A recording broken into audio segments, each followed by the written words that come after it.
All right, boys and girls, we're going to continue on our adventure of Spacemice with Geronimo Stilton. This chapter is Code Yellow. I slumped back in the control room, disappointed in myself. I was worried that I had looked like a scaredy rat in front of Sally. To make matters worse, Grandfather William started yelling at me. "What are you doing here, grandson?" he asked. "You should be on mozzarella." I sighed. "I just think we should test for space bacteria and..." "Tests take too much time," said my sister. "Sister Thea, I can't wait to get down there." "Really?" I asked. Thea nodded. "I want to ride my space motorcycle on the surface. Did you hear that, you cheese loaf?"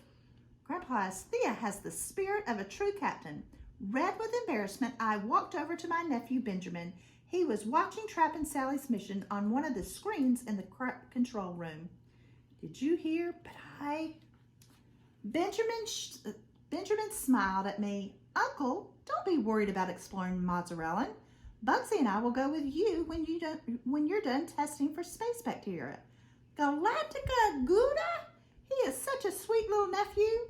I watched the screen with him. Trap and Sally were walking inside a shallow crater. "Look, they found the wild mozzarella shrubs," Benjamin cried. The crew gathered around us curiously. "Starry space dust, it's true." Growing inside the crater were strange space plants that had plump balls of mozzarella growing off the branches. Professor Greenfur, the ship's scientist, nodded his head. "All of that is cheese. That's what mozzarella and Gouda are."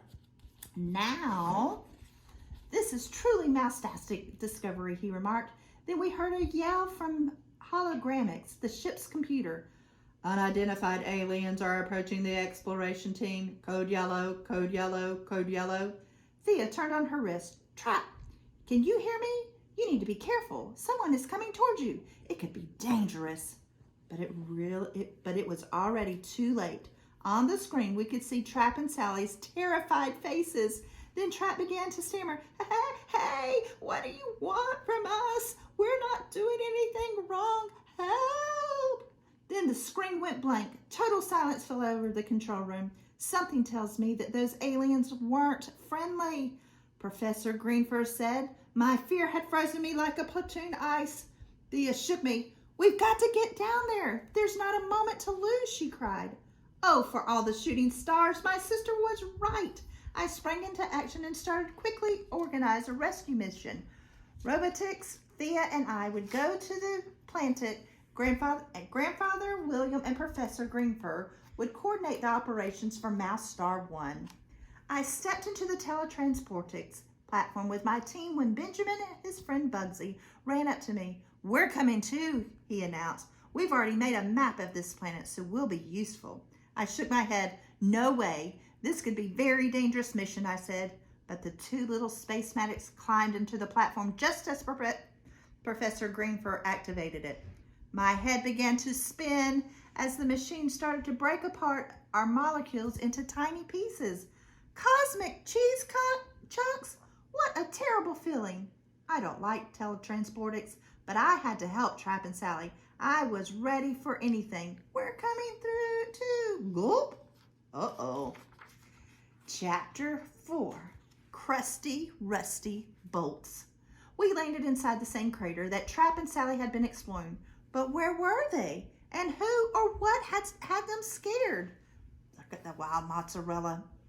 We began to examine the crater for clues. Thea studied a wild mozzarella shrub. Amazing. Imagine that, mozzarella growing from a bush. Benjamin started to bounce up and down. "The planet's surface is soft and gummy," he remarked. "It's like walking on a big mattress," Bugsy said happily. I didn't like the bouncy surface. It was starting to make me feel seasick.